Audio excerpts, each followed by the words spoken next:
आदाब नाजरीन, मैं हूं शहजाद अहमद। आप देख रहे हैं आपकी आवाज़। दुनिया भर के तमाम देशों के साथ साथ भारत में भी कोरोना वायरस का कहर तेज़ी से बढ़ता जा रहा है। रिपोर्ट के मुताबिक 180 से ज़्यादा देशों में फैल चुका ये वायरस अब तक 3.5 लाख से ज़्यादा जानें ले चुका है। दुनिया भर में 63 लाख से ज़्यादा लोग इससे बीमार हो चुके हैं। ये आंकड़ा हर रोज़ बढ़ रहा है। मिनिस्ट्री ऑफ हेल्थ की जानिब से जुमेरात की सुबह जारी आंकड़ों के मुताबिक भारत में इस वायरस से संक्रमित लोगों की तादाद 2,16,919 हो गई है। पिछले 24 घंटों में कोरोना के 9,304 नए मामले सामने आए हैं और 260 लोगों की मौत हुई है। देश में पहली बार 24 घंटों में इतनी बड़ी तादाद में कोरोना के मामले सामने आए हैं।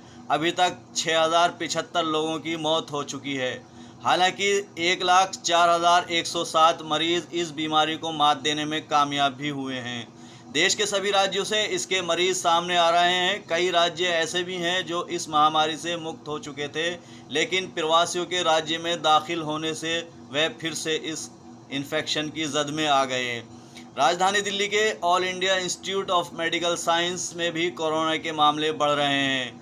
एम्स भारत का सबसे बड़ा अस्पताल है। अगर यहाँ 400 से ऊपर doctor, health staff, nurse, technician संक्रमित हो जाएंगे तो ये बता रहा है कि हमने 24 मार्च की तालाबंदी के बाद कुछ ख़ास किया नहीं है। अगर किया होता तो इन बेहतरीन अस्पतालों में कम से कम हमारा निज़ाम मजबूत और फुल प्रूफ नज़र आता। अभी तक डॉक्टर और नर्सिंग स्टाफ समेत 480 से ज़्यादा लोग इस इन्फेक्शन की चपेट में आ चुके हैं। मेडिकल स्टाफ के 3 मेंबर्स की मौत भी हो चुकी है। कोरोना संकट के बीच चरमराती अर्थव्यवस्था के मसले पर विपक्ष लगातार सरकार को घेर रहा है।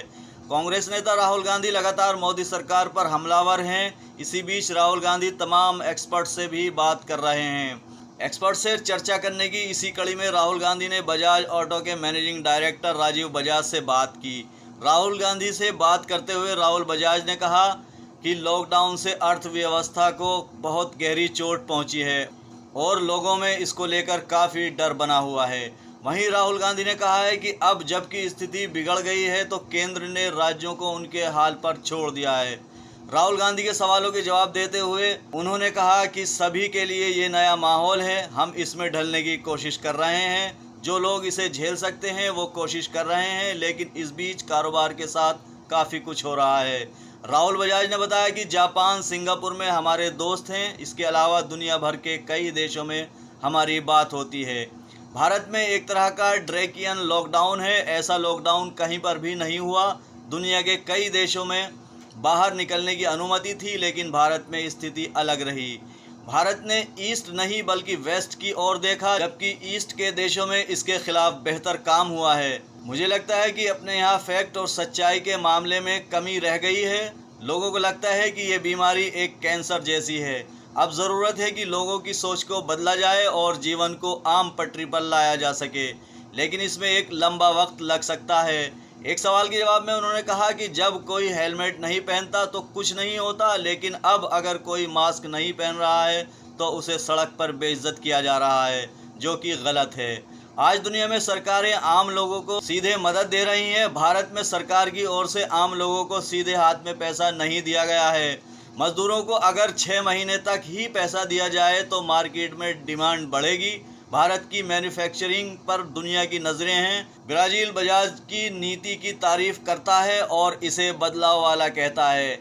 अगर आप धोनी बनना चाहते हैं तो आप हर स्पॉट पर नहीं खेल सकते हैं। कंपनियों को भी स्पेशलिस्ट बनना होगा। हम लोग विचारों से काफ़ी खुले हैं। भारत को अपने विचारों का खुलापन नहीं खोना चाहिए। मैंने ज़रूर कुछ ऐसी बातें कही हैं जिस पर विवाद हुआ है। कुछ लोगों ने मुझे बात करने से पहले चेताया था, लेकिन मैंने इसमें कुछ बुरा नहीं समझा। आज देश में 100 लोग बोलने से डरते हैं और 90 के पास छुपाने को है। और आज कई कंकाल अलमारी से बाहर आए हैं। कई लोग नहीं बोलना चाहते हैं, लेकिन मेरे पिता निडर होकर बोलते हैं। अभी अनलॉकिंग की तरफ कुछ ठोस काम नहीं हुआ है। लोगों में अभी विश्वास की कमी है। हर कोई अलग बात बोल रहा है जो गलत है। लोगों में डर है कि कोरोना से मौत हो रही है, लेकिन ऐसा सच नहीं है। लोगों के दिमाग से डर निकालना होगा। पीएम मोदी को आज देश को कहना चाहिए कि इस वायरस से डरने की ज़रूरत नहीं है।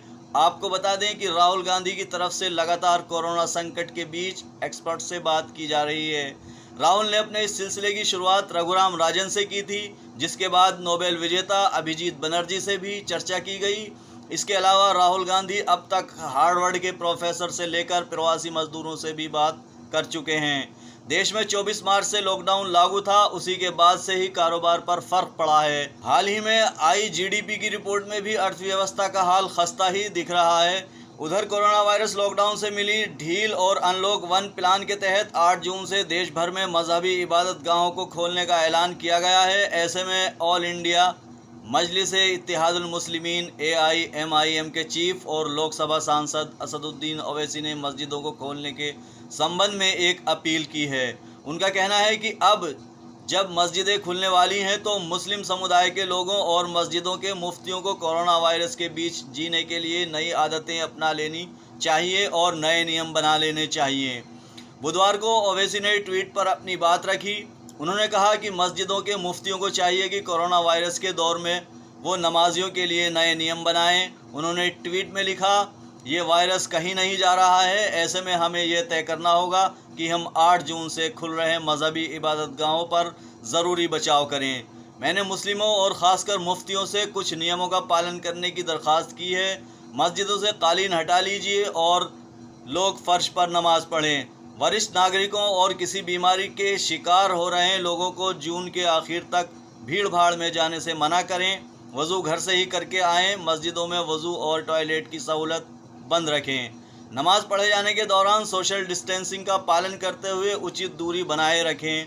आज बस इतना ही। देखते रहिए आपकी आवाज़। हमारे चैनल को सब्सक्राइब करना ना भूलें। ज़्यादा से ज़्यादा लाइक करें और अपने कमेंट्स भी दीजिए। शुक्रिया।